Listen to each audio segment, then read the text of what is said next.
सबसे पहले मेरा आप सभी को प्यार भरा प्रणाम। मैं मधु जोशी स्वागत करती हूँ आपका अपने YouTube चैनल मधु गढ़वाली 121 पे। तो दोस्तों, आज की वीडियो में मैं आपको चैत्र मास कृष्ण पक्ष गणेश चतुर्थी व्रत कथा सुनाऊंगी। आप भी मेरे साथ चैत्र मास गणेश चतुर्थी व्रत कथा का श्रवण कीजिए। चैत्र मास गणेश चतुर्थी व्रत कथा। एक समय कैलाश पर्वत पर माता पार्वती तथा श्री गणेश जी महाराज विराजमान थे। तब 12 माह की गणेश चतुर्थी का प्रसंग चल रहा था। पार्वती जी ने पूछा, हे पुत्र, चैत्र कृष्ण चतुर्थी को गणेश की पूजा कैसे करनी चाहिए? चैत्र मास के गणपति देवता का नाम क्या है? उनके पूजन आदि का क्या विधान है? सो मुझे ध्यान से समझाइए। गणेश जी ने कहा कि महादेवी, चैत्र कृष्ण चतुर्थी के दिन विकट नामक गणेश की पूजा करनी चाहिए। दिन भर व्रत रखकर रात्रि में षोडश उपचार से पूजन करना चाहिए। ब्राह्मणों को भोजन, स्वयं व्रती को इस दिन पंचगव्य पान करके रहना चाहिए। यह व्रत संकट नाशक है। इसके स्मरण मात्र से ही मनुष्य को सिद्धि मिलती है। चैत्र गणेश चतुर्थी व्रत कथा। प्राचीन काल में सतयुग में मकरध्वज नामक एक राजा हुए थे। वे प्रजा पालन के प्रेमी थे। उनके राज्य में कोई निर्धन नहीं था। चारों वर्ण अपने अपने धर्मों का पालन करते थे। प्रजा को चोर डाकू आदि का भय नहीं था। प्रजा स्वस्थ रहती थी। सभी लोग उदार, सुंदर, बुद्धिमान, दानी और धार्मिक थे। इतना सुंदर राज्य शासन होते हुए भी राजा को पुत्र की प्राप्ति नहीं हुई। तत्पश्चात महर्षि याज्ञवल्क्य की कृपा से उन्हें कालांतर में एक पुत्र की प्राप्ति हुई। राजा राज्य का भार अपने मंत्री धर्मपाल पर सौंपकर विविध प्रकार के खेल खिलौने से अपने राजकुमार का पालन पोषण करने लगे। राज्य शासन हाथ में आ जाने के कारण मंत्री धर्मपाल धन धान्य द्वारा समृद्ध हो गए। मंत्री महोदय को एक से बढ़कर एक 5 पुत्र हुए। मंत्री पुत्रों का धूमधाम के साथ विवाह हुआ और वे सब धन का उपयोग करने लगे। मंत्री के सबसे छोटे बेटे की बहू अत्यंत धर्मपरायणी थी। चैत्र कृष्ण चतुर्थी आने पर उसने भक्तिपूर्वक गणेश जी की पूजा की। उसका पूजन और व्रत देखकर उसकी सास कहने लगी, अरे, क्या तंत्र मंत्र द्वारा मेरे पुत्र को वश में करने का उपाय कर रही है? बार बार सास के निषेध किए जाने पर भी जब बहू नहीं मानी तो सास ने कहा, अरे दुष्टा, तू मेरी बात मान नहीं रही। मैं पीट कर तुझे ठीक कर दूंगी। मुझे यह सब तांत्रिक अभिचार पसंद नहीं है। इसके उत्तर में बहू ने कहा, हे सासू माँ, मैं संकट नाशक गणेश जी का व्रत कर रही हूँ। यह व्रत अत्यंत फलदायक होता है। अपनी बहू की बात सुनकर उसने अपने पुत्र से कहा, हे पुत्र, तुम्हारी बहू जादू टोना कर रही है। मेरे कई बार मना करने पर भी वह दुराग्रह वश में नहीं मान रही है। इस दुष्टा को मार पीट के ठीक कर दो। मैं गणेश जी को नहीं जानती।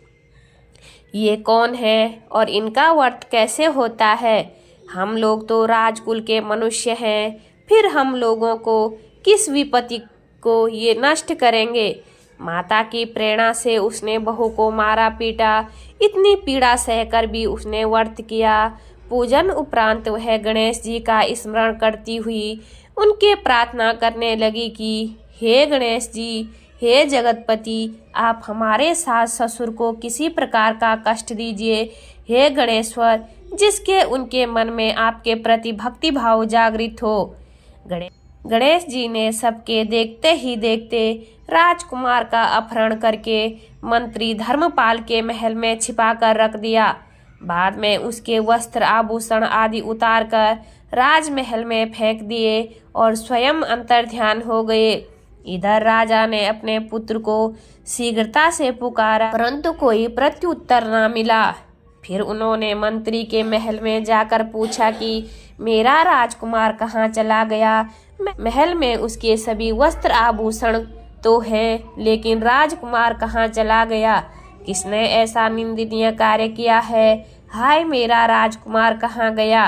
राजा की बात सुनकर मंत्री ने उत्तर दिया, हे राजन, आपका चंचल पुत्र कहाँ चला गया इसका मुझे पता नहीं। मैं अभी नगर, बाग, बगीचे आदि सभी स्थानों में खोज कराता हूँ। इसके बाद राजा नौकरों, सेवकों आदि से कहने लगे, हे अंगरक्षकों, मंत्रियों, मेरे पुत्र का शीघ्र पता लगाएं। राजा का आदेश पाकर दूत लोग सभी स्थानों में खोजने लगे। जब कहीं भी पता नहीं लगा तो आकर राजा ने डरते डरते निवेदन किया, हे महाराज, अपहरणकारियों का कहीं सुराग नहीं मिला। राजकुमार तो आते जाते भी किसी से नहीं देखा। उनकी बातों को सुनकर राजा ने मंत्री को बुलवाया। मंत्री ने राजा से पूछा कि मेरा राजकुमार कहाँ है? हे धर्मपाल, मुझसे साफ साफ बता कि राजकुमार कहाँ है।